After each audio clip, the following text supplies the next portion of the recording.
feel like this makes sense. Okay. Cool. CSR does stand for corporate social responsibility, although for some reason I just hate the term CSR. I don't know why. Social impact sounds a bit cooler, more like techy. But cool, yeah. My name is Mallory Greene.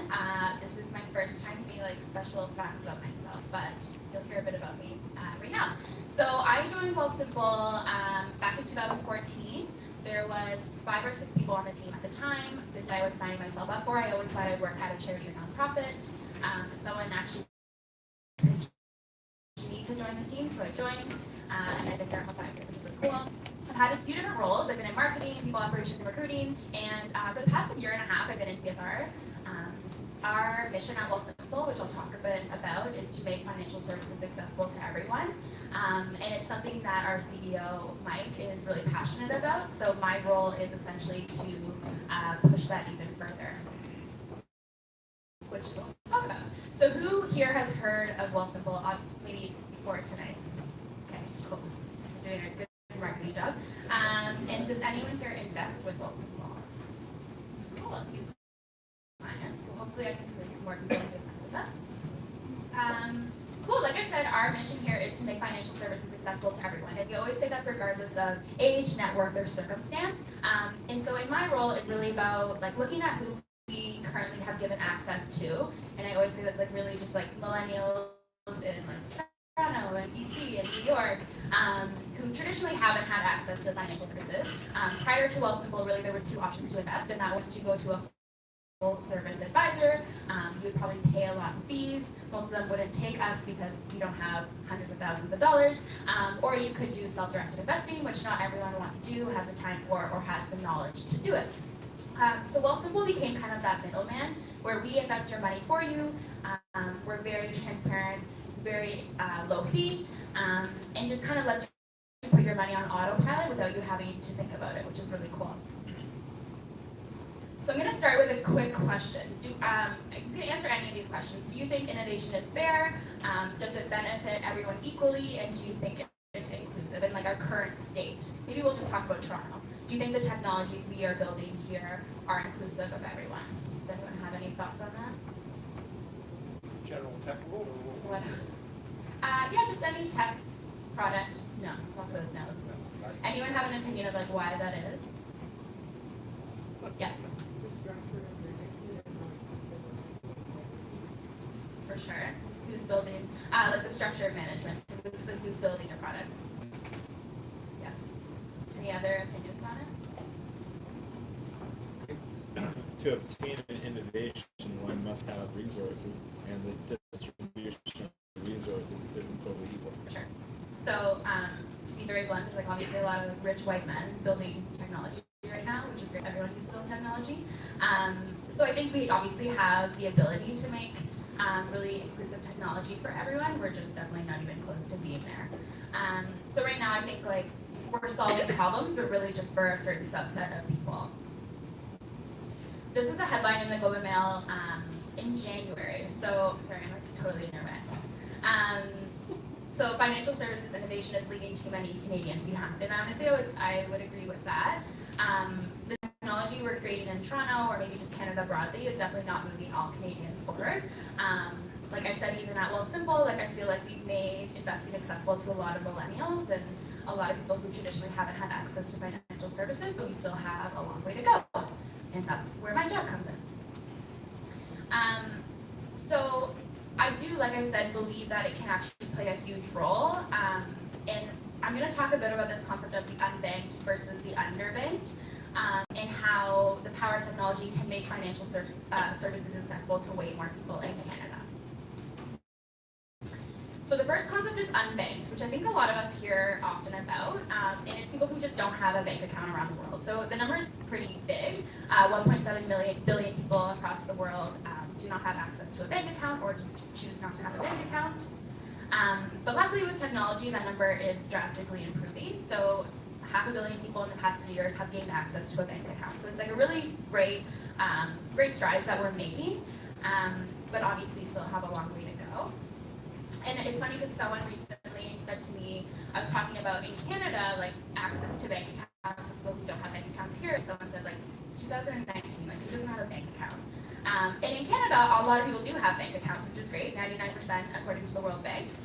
Those numbers might not be completely on because of reporting, but even 98% among low-income communities. So those numbers are great, and the accessibility of banking services in Canada actually is extremely high. But the reality is like financial inclusion is more than just having a bank account. Like obviously you have to use the bank account, but also providing people with like really great financial products and tools to use, and essentially how they use those products and who they're targeting. So that's when we talk about the underbanked. So people who do have a bank account and are either not using it or are severely underserved, which is like a large percentage of our population in Canada. And we've been talking a lot about this at Wealthsimple, and I'll go into a bit of our pieces that we've written about it, but basically financial exclusion affects a lot of us. So women, Black, Indigenous people of color, low-income households, single-parent families. I could even go into newcomers into Canada, LGBTQ+, people with disabilities, like the list goes on and on. That financial services essentially hasn't been built for a lot of us, unfortunately. So a few pieces that we've written at Wealthsimple, we talked a lot about, and I think this is really common to be talking about right now, is the difference on how men and women invest, and kind of how that equal pay obviously translates to the wealth gap that exists in our society, and essentially how women approach investing. And right now there's actually like the tech platforms. I think of one in New York, it's called Elvest, and it's specifically for women. So all of their branding, all of their communication is dedicated towards women. I don't actually think that's the right approach. I think that the reality of the findings of why women invest differently is actually just a confidence gap. Women don't feel as confident to start investing, so they end up delaying it longer, and then that's when this gap exists. But it is a pretty tremendous gap that we need to address. We also recently wrote a piece on the racial wealth gap.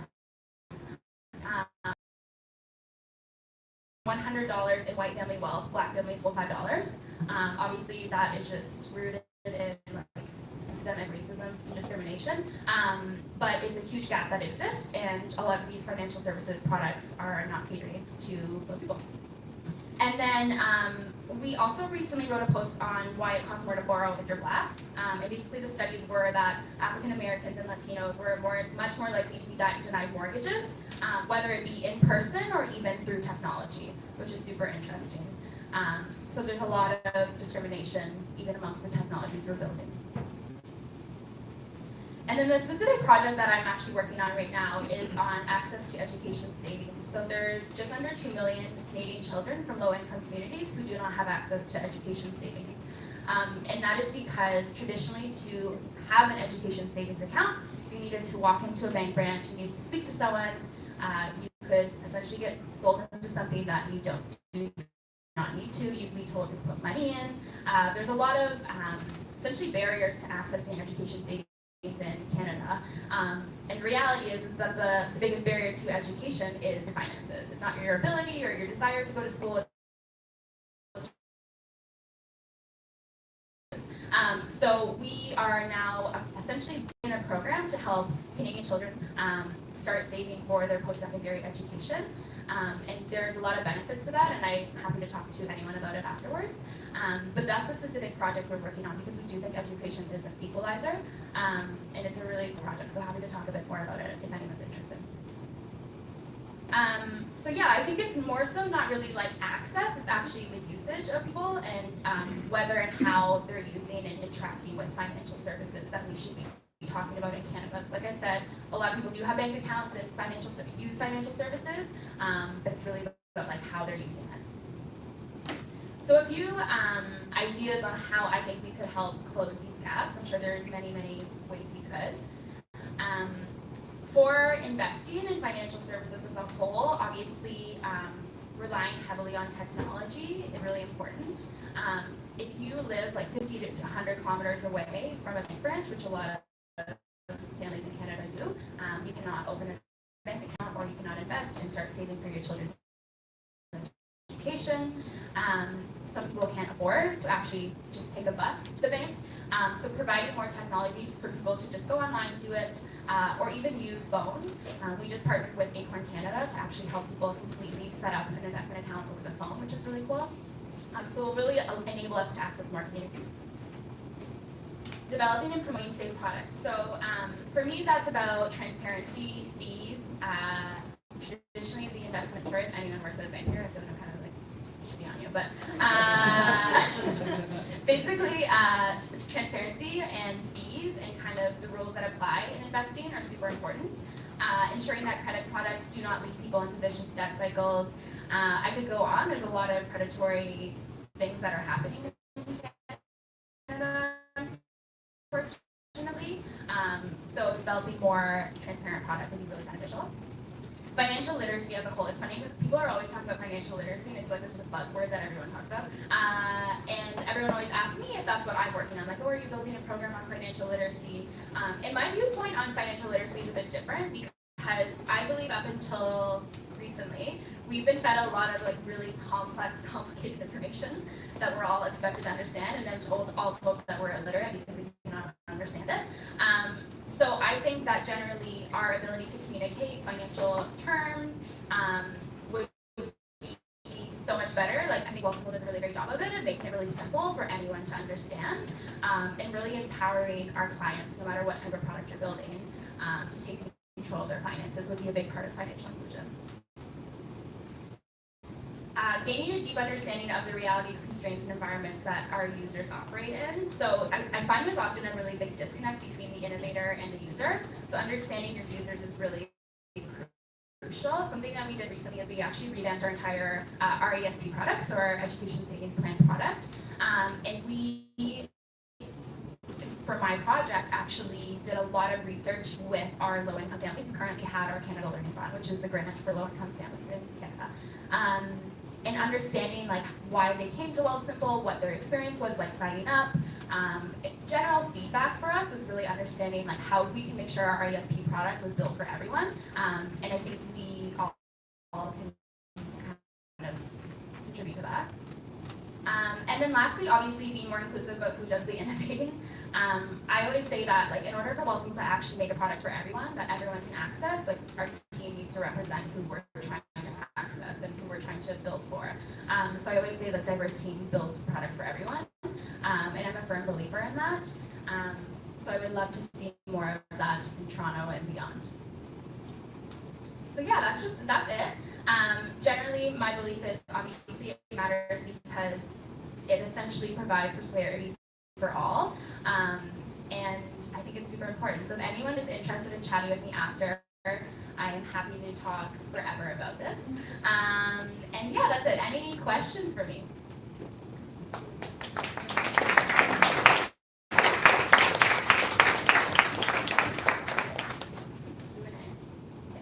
Do you have access to data about the unbanked population in Canada? Like personally? Like potentially through Wealth Simple? Do I have access to data about the unbanked population in Canada? I don't. I mean, there is a lot of public data, but unfortunately, a lot of that is not accurate. Because especially like, for example, if I think of like low-income communities and Indigenous peoples, like those numbers aren't being reflected properly. So there is a lot of public data. I don't know if I rely heavily on it, but I think I could. I'm sure I could call up Justin Trudeau and.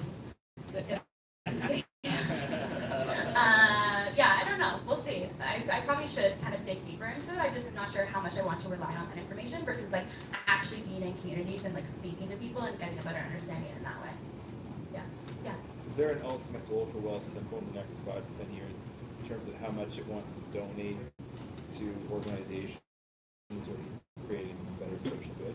For sure. So essentially what this hasn't been announced yet, so I don't know if there's any media in this room, but our goal over the next 10 years is to help 1 million children save for their education. And how we're going to do that will be announced next month.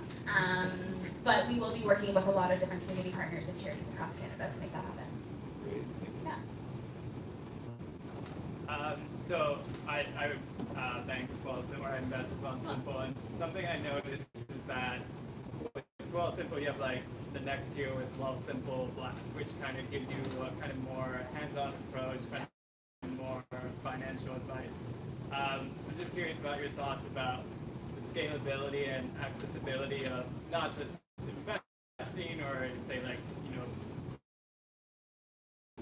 free banking products, but also like financial advice for people who might be like in a bad debt cycle now and helping scale that so that it affects more people.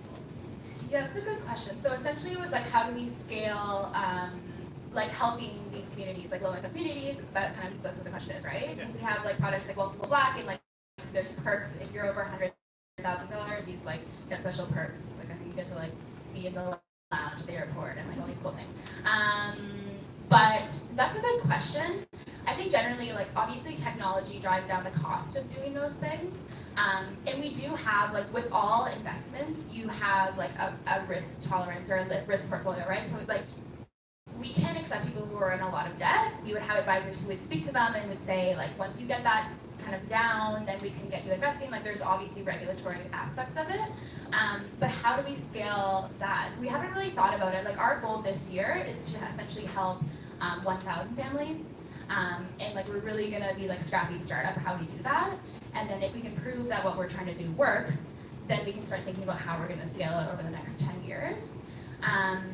But yeah, I think we're still like so early stage of like, I don't know how many families like in low income communities are thinking to use Wealthsimple. It's probably not their first option. They're probably more likely to go with the brand that they know. So yeah, I think we're gonna kind of start scrappy, and then from there, if we can prove that this works, then we'll scale it. Yeah. Yeah. You've been working on the investment side. Do you have any interest in the future in moving on the loan side? I'm thinking in particular when I discovered that redlining still happens in Canada. Okay, I missed the second half of that. Can you repeat? Sorry. Oh, I just tripped across. I just thought this was important because I tripped across the fact that redlining is still happening in Canada. Yeah. I don't even know what that is. What is that? Redlining? Yeah. This area doesn't get any mortgages. Oh yeah. Which I think is even like why one of our articles was about like access to loans and like mortgages, for example, is like extremely discriminatory, right? Yeah. So I don't think we've thought about that because generally like literally anyone can use Wealthsimple. Like anyone can you can put in your postal code and you can start investing with us. Like I said, there's obviously, we can't take on clients who have a lot of debt to income ratio. There's certain flags that we have to follow in terms of regulation, but yeah, I don't think, yeah. Just another question. Have you, like, growing up, I knew a lot of people in my high school that didn't have a bank. Like, their strategy was basically they got a check from their work, brought it to the convenience store, and turned it into cash. Right. And the reason that they did this was almost sort of this, like, libertarian, anarchist, like, fuck the Bank of Canada, like, money is corrupt. Yeah. Is there a way of crossing like that trust gap with people who don't use financial services? Yeah, we talk a lot about trust, building trust in different communities, and I think obviously, like I said, like transparency and like their appropriate communication is a big component of that. I do think a lot of people feel that way about the banks, unfortunately, like I do. Like when I was trying to get rental insurance, I was like, I'm not walking into a bank. So I think it's a lot about kind of slowly building trust and being a new brand and how we're portrayed kind of in the world. But yeah, it's hard to say. I think a big part of it will be who we partner with in the community. So we're partnering with charities and nonprofits who have built that trust, and charities and nonprofits are like extremely diligent of who they partner with. So I think that if we can partner with an organization who has built that trust and they're vouching for us, we can kind of slowly roll it out. And then I think a big part of that will also be like once we have like one family who's on board with what we're doing, a lot of it ends up being referrals and like word of mouth. And that's actually how a lot of families get into bad situations financially because they're relying on their friends and family to tell them what to do. But hopefully we can have the opposite effect. Yeah, but I think it will be like a long-term game. Yeah. One more question, yeah. So yeah, you talked about how like your team should look like the people you serve. Yeah. What has like Wealthsimple and other